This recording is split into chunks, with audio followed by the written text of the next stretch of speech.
Welcome to Dice and Quills, where the art of storytelling meets the roll of the dice. I am Darren Ruckle, professional game master and TTRPG writer, here to share the craft behind world building, adventure design, and running unforgettable games. Whether you're a fellow creator, an aspiring pro, or a lifelong player, you're in the right place. So sharpen your quills, ready your dice, and let's dive into the worlds we imagine. All right, welcome to Dice and Quills. Today I have an interview with my friend Todd, who was very instrumental in me starting as a professional DM. And as I have played with him in the past, non-professionally, of course.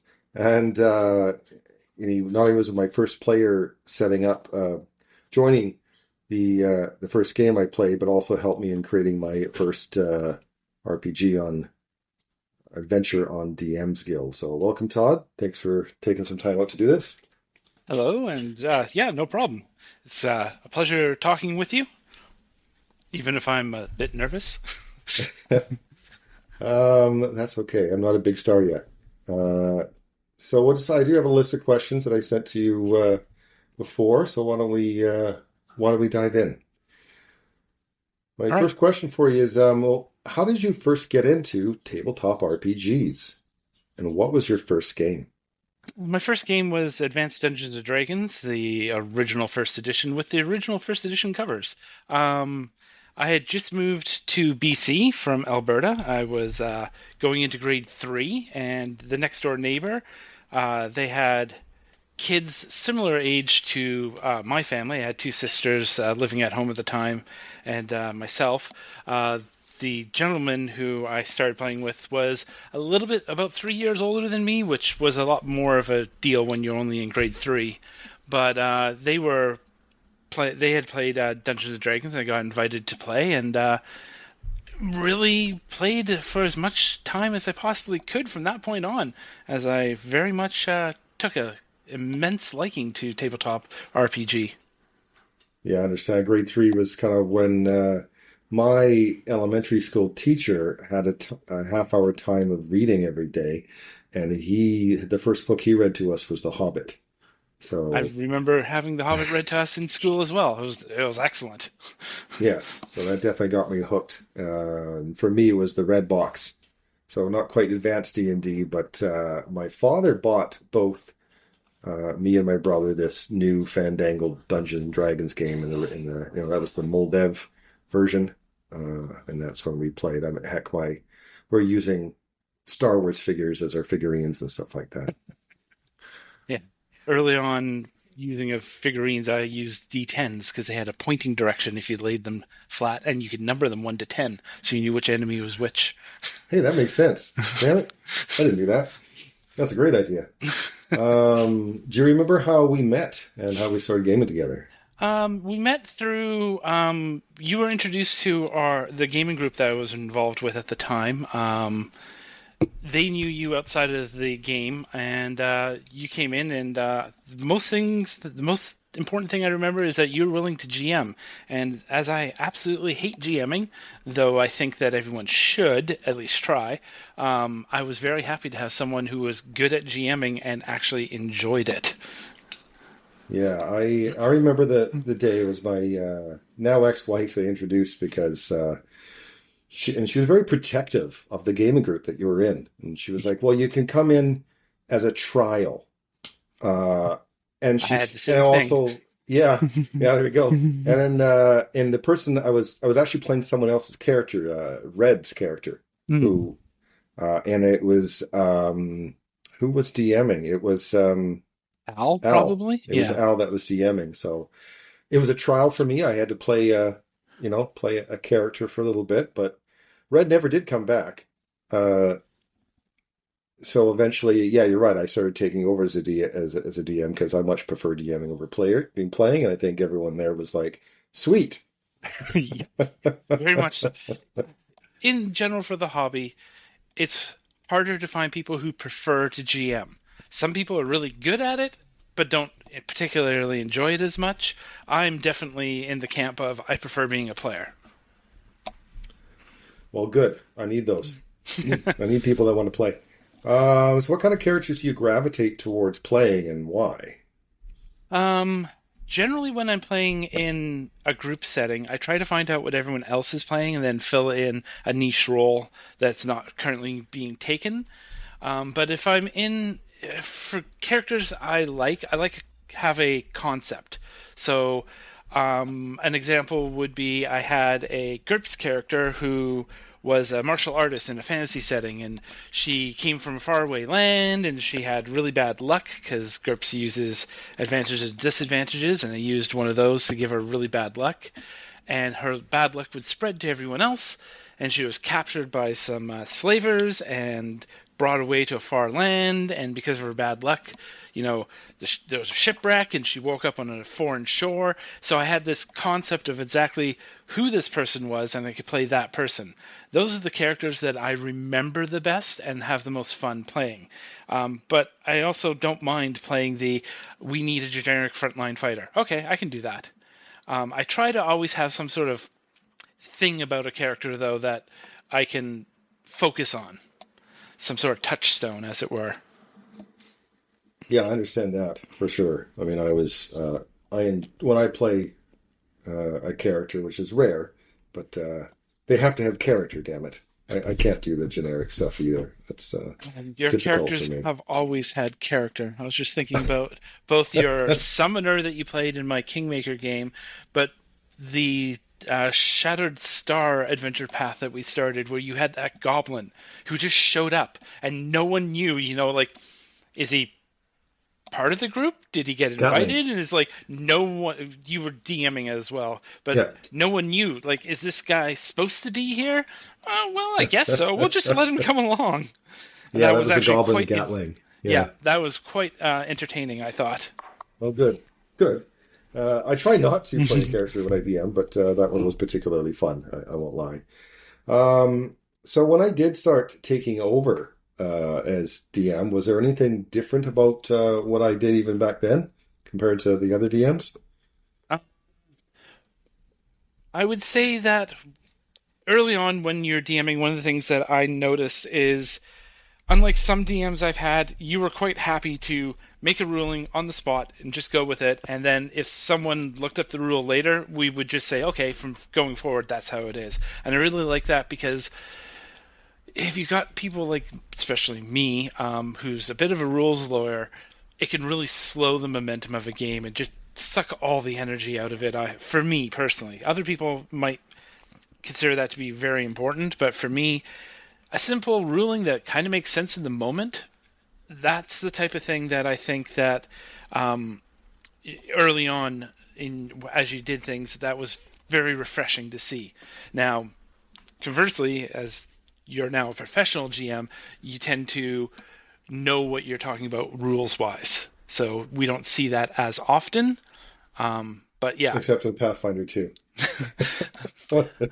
Nobody can know all those rules. No one can know all those rules, but they all follow a pattern, I find. So it's not hard to figure out, oh, just try this and it'll fit with the game system.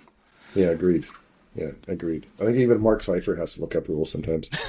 And he actually wrote the game, so that's saying something. Yeah, for sure. Did you notice any difference when I started DMing professionally?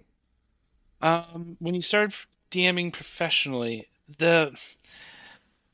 yes, you were, especially early on, you were very concerned. It felt like you were more concerned about making sure that you followed official rules and so that it was a unified experience. Anyone who came into your game who was following the rules would have no problem. There wasn't a ton of house rules or anything like that, which has changed a little bit, though I'd have to say you don't have a ton of house rules, and most of them are just quality of the life things more than anything else. But yeah, I'd say that when you became a professional GM, you took it as a job and made sure that, everything was consistent. When you came into the game, you knew exactly what you were going to get, which I think is a very important feature of a paid game. Yeah, good. Yeah, because I know I remember I was extremely nervous doing it. I actually started playing in a professional game first. And I thought even after one game session, I thought, I could totally do this. So, that's good. I guess my standard of DMing has always been high, and because I love it so much. So Yeah, I would transitioning definitely to it, I agree that guess. you are a good GM DM, and you care about the player. Like, definitely, I'd say early on, before you became a professional GM, you cared about players having fun, but it wasn't the forefront. And I think that now you're more interested in the players having fun. So Yeah. providing them a good time, I think, would be a better way to put it. Well, they are paying for that for the entertainment, so I do. You're right. I Yeah, absolutely do think that's important. And yeah, and I definitely feel that you're aware that they're paying for this, and so you're more, I would say forgiving, but more conscious of the fact that you have played paid players, and so you're trying to give them the best experience that you can. And I think you do very well at it. well, thank you. So you play 4 games a week with me. I mean, I don't. Do you play anywhere else? Any other players? I won't take offense. It's okay. No, I don't. I do play with a friend on Saturday, but we play board games, or right now we're actually playing Baldur's Gate 3, the video game. So that's the other thing that I do. But I have, especially when you first started out, I was in other games that you were not part of and you weren't the GM. But yeah, now it's you. It's 4 games a week. That's a lot of commitment. That is. And well, how do you even keep track? I mean, and yeah, well, let's start with that. How do you Okay. keep track of the 4 stories and your 4 characters? Um, Luckily for me, you keep track of it for me, because one of the things you often do, and I very much appreciate it, is a recap of, oh yeah, this happened last week. And my brain is really good at catching on the, oh yeah, I remember that, and I remember that. Okay, I know where I am. Um, One of the problems I have is I often will be playing the same class type in multiple games, and it's like, I'm playing the cleric. Oh wait, no, which cleric am I playing again? What's this one about? Oh right, okay, I'm playing this cleric. Do I have that ability yet? Check my character sheet. Okay, no, I don't. Okay, good. I'm ready to go. It takes me about 5 minutes to get a good idea of what my character can do in a particular game versus maybe a very similar character in a different game. But for the most part, it's once you tell me, what's going on, it's like I remember the story more than the character, and I try to keep my character. I try to keep a touchstone for every character. So in your Dark Sun game, I'm an elf, and I hate everyone except I'm trying to be a little bit nicer to the other elves, because there's not a lot of us out there. So when we have raiders, I'm always like, "Hey, you're really low on hit points. Just run away. I'll let you go." But if it's like a human, well, no, they're dead. There's no question about that. Versus my cleric in your Monday game, no, sorry, Tuesday game, she wants to be the hero. She wants to be the guiding light. She wants everyone to, get along and things to go back to the way they were before the situation that they're currently in. And yeah, so having some sort of touchstone of what their personality is like helps a lot. And again, you giving us a reminder of what happened last time is super helpful for me, because I got memory like a sieve. If you give me something to latch onto, I'm good, but otherwise it's going through like water. Yeah, it's funny how you mentioned that about keeping your character straight, because I have other players who play in multiple games, Billy, Laurent, Coral, who all play very similar characters when they play, and so then they also have difficult times of, oh no, that spell was on my other character. So Yeah, I can totally understand oh right, that's my other person who does that. Yeah, that's the downside of playing similar characters. Though, as I said, I tend to play a fill-in role, so I often get a nice variety of different characters to try. So 4 games a week. Is there such thing as player burnout? Absolutely, absolutely, player burnout. Um, it you get, like, if you have a rough day and you're like, oh, I've got to go play the game and people are counting on me, so I got to do it. If it definitely, you can feel burnout, but you need to find some way to get around that, or deal with that. And for me, I'm just always so interested in the stories. I have to say that the few times that I've played with you where we've done an adventure I've done before, it's a lot harder and the burnout is definitely more felt. But if it's a new adventure or a path or whatever that I haven't done before, I'm just a sucker for the story. I need to know what happens next. Right. So the 100 levels of Undermountain, not something you want to play. Yeah, I would definitely.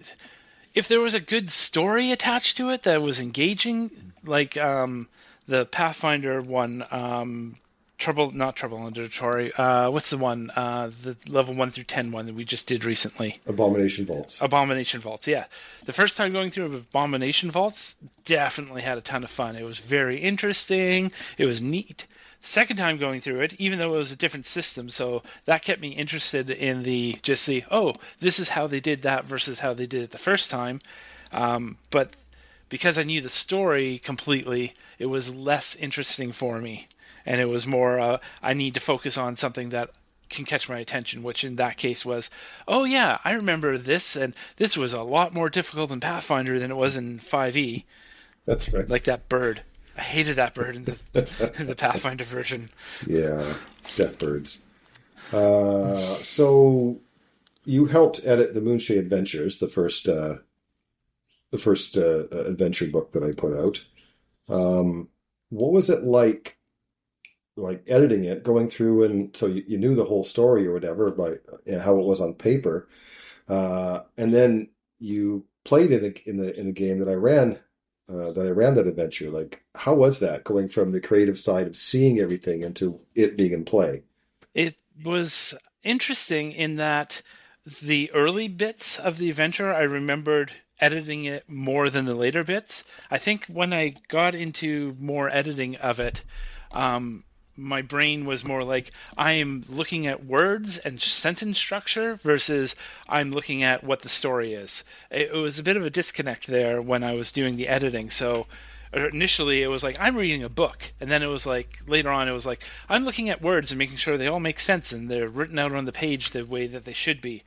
I felt more like a proofreader doing it. I know I gave you some suggestions here and there, but for the most part, I felt like I was just proofreading something that was just needed a quick proofreading over. So I don't feel like I did tons of things for that adventure. I took some of your suggestions, quite actually, probably Yeah. maybe even half of them. Okay, thank you. I also it was interesting to see behind the screen, as it were, of how your thought process was for that, because that was actually, I thought, very well tied together as an adventure. Like, there was definitely a through line pretty much from the beginning of that, which was really nice, because I've seen other adventures that don't have that as well.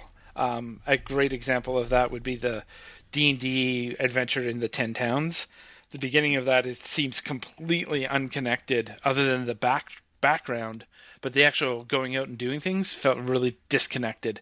While your adventure, I felt much more connected, every story to the main plot line. So that was interesting reading through that, seeing, oh, okay, I see what you did there, I see what you did there, and that's interesting. So yeah, overall, I would happily do that again for you if you ever needed it. I don't think you do, but if you ever wanted a second pair of eyes, it was a very fun experience for me to see how you wrote it out. Well, it's interesting because I've written other ones since then, and you didn't proofread it, and they're not as popular, and in my opinion, not as good. So maybe there was something there with us collaborating on something, because though I still enjoy the other ones I created, I still didn't think that it still missed something. There was something in Moonshade Adventures that was particularly good that I haven't been able to recreate since then. I also think that you really knew the setting of the Moonshades way more than I did. It was like, and you're doing a thing with this, and I don't know what that means, but that's okay, because you've made it clear in your adventure. Yeah, I definitely enjoyed the Moonshades. Douglas Niles wrote the original Moonshade supplement for, I can't remember, it was first or second edition, to be honest. But yeah, always loved that group of islands. So yeah, it definitely did help. So what actually, like, because you've been in so many campaigns, not just my own, but you've been playing since, 80s. Yep. What makes a great campaign? What makes one better than makes it stand out, I should say. I think it would be different for every group and player, but for me, it's story. I'm a sucker for a fun story, interesting story. But what Um, makes a good story? Something that the players, not necessarily the characters, can grab onto is important. Like, um, there's an adventure path that we haven't done called Agents of Edgewatch, and I've always been interested in that one because you play as cops, something that you don't see very often in adventuring groups. You usually go find a dungeon, raid the dungeon, take all the treasure out. That's not particularly memorable because once you've played, several years, you've gone through the dungeon raid. That's not going to really catch attention anymore. It's the way the story is presented and what the story is about is, I think, the most important thing. Also, the failures that the party can make a relatively less interesting thing way more interesting.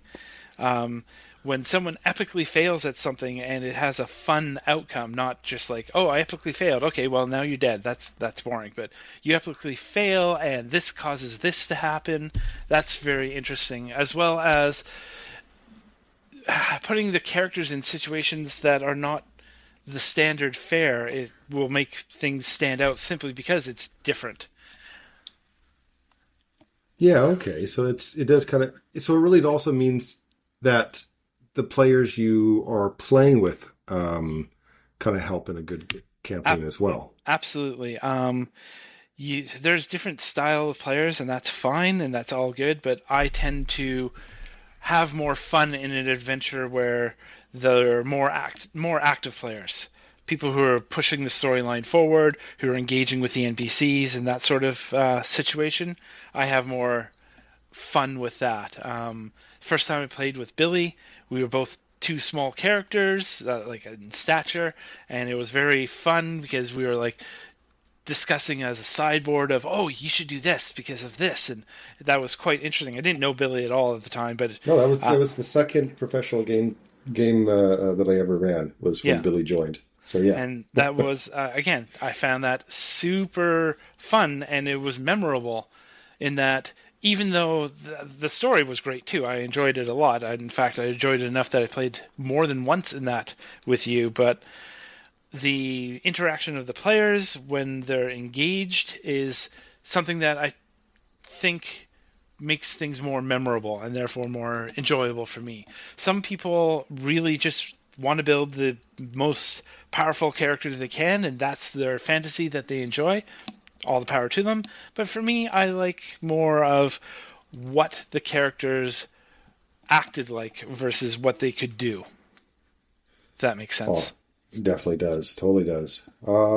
So being in the TTRPG hobby and seeing so many stories and so on, what do you wish to see in the future? Like, what are you hoping that a designer is going to do for an adventure or an idea?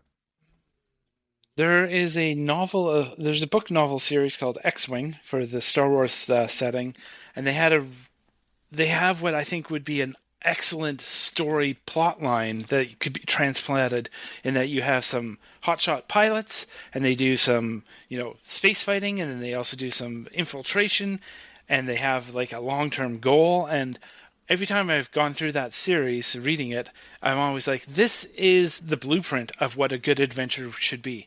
A good mix of, well, for a Star Wars setting, space combat as well as more ground-based stuff. So if you ever did a space thing, I would love to see a campaign where you have a long-term goal, like free this planet or make this alliance with these people or something, and then have a mix of how you go about it, both with the characters as well as like the ships, which is important in the Star Wars, or if you're doing a fantasy thing, maybe it's like the Kingmaker setting where you build up a kingdom. But I think that focusing more on, if you're building a kingdom, making the alliances and the political part of it would be very interesting as an adventure idea, because it's, again, not something that you see often, and variety is really fun for me. I remember the X-Wing game, Oh yeah, but I don't remember the book, so I oh yeah, they definitely going to read made the a books. series, I think, of like 12 books. I've read the first 8, but yeah, even the X-Wing game is an example of that. Is it's you have a plot line that you're running through. Just with the X-Wing books, they get out of their ships occasionally and do stuff. Yeah, yeah, So that's a good there's way to that. think of it. So if you were to write a supplemental adventure, what would it be about?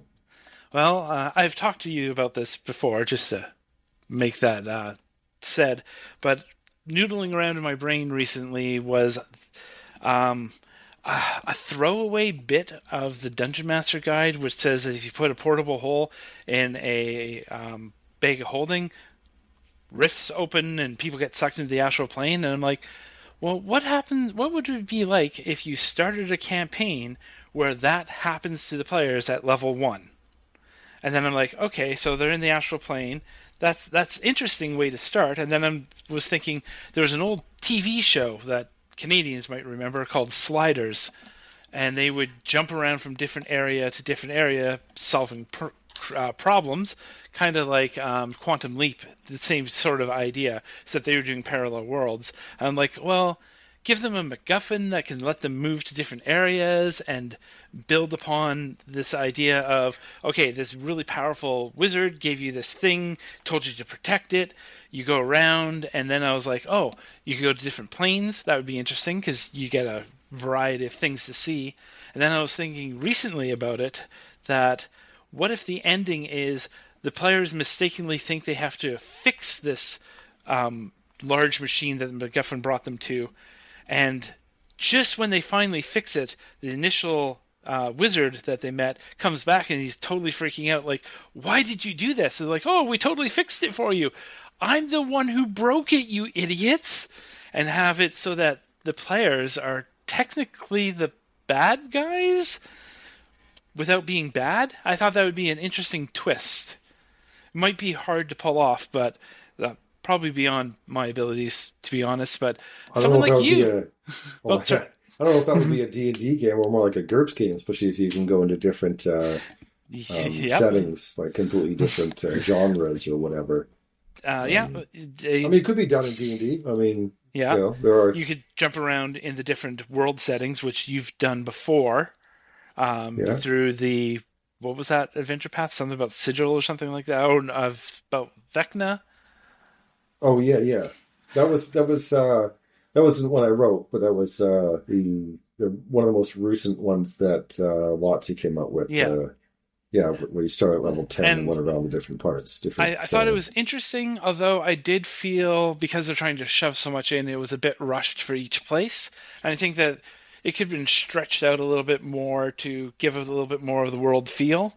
Um, so yeah, that's the idea that I've had noodling around in my head for the last little bit. I think that's a good idea. Maybe I'll help you write it. Maybe you Uh, write it. I'll proofread it. I was about to say, how about I give you story ideas and you write them out, and I'm quite happy to proofread it. As a DM, I'm horrible about getting things started. I'm really good at, I need to build a blank. I can build that blank. I need an introduction. I can build that introduction. I need the middle part. Okay, what part do you need? Give me this. I need task orientated stuff. I'm not good Right. at the entire, like, oh, well, now you do this part. And I'm like, no, no, just give me a thing to do and I can do that. Well, that works. Yeah. Well, then you'd be definitely a very good editor then, because Yeah. you knew what the sections you are, what sections you need to work on. I think I'll wrap it up with one more question. Is there any, of all your characters that you've played in all the different games, not just with me but everywhere, is there any of those one of those characters that surprised you and like how their story ended? Story ended. Um, the character I mentioned earlier, who was the person who was brought to another area, she died defending her friends, and it was really sad and it was emotional, and I was very mad that my character died, but it made sense that the character died. That one sticks out to me, and not really the way it ended, and probably not the question you're asking, but I ended up at one time, like, I have a very laid back attitude generally. I'm very not aggressive, I would say, and my characters tend to be that way as well. But for like a one shot, I think I was running him as an NPC in a GURPS game. I had Talos Black Shield, and he could do anything, and he was super proud to say he could do that.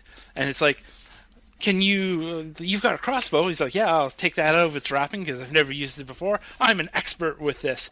And just random dice luck, I rolled like a critical hit on the shooting. It's like, yes, Talos Black Shield could do anything. And he was loud and boisterous and very sure of himself, which was, everyone who played with me at that time was like, that is so not like any of your other characters.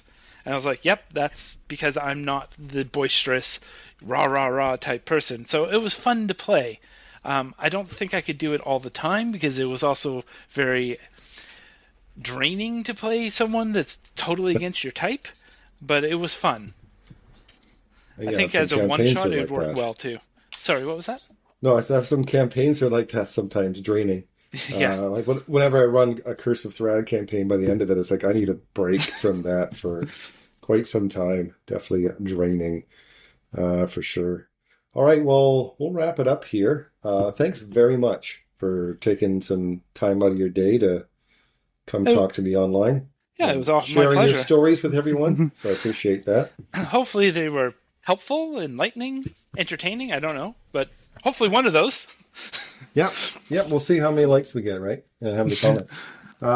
So for my next time on Dice and Quills, actually, I have no idea. I do have a list of things that I know that I have things I want to talk about on this podcast, but I'm not sure what I'm going to do next. So maybe it'll be a surprise for both me and the people listening. All right, so sharpen your quills, gather your dice, and we'll see you guys next time.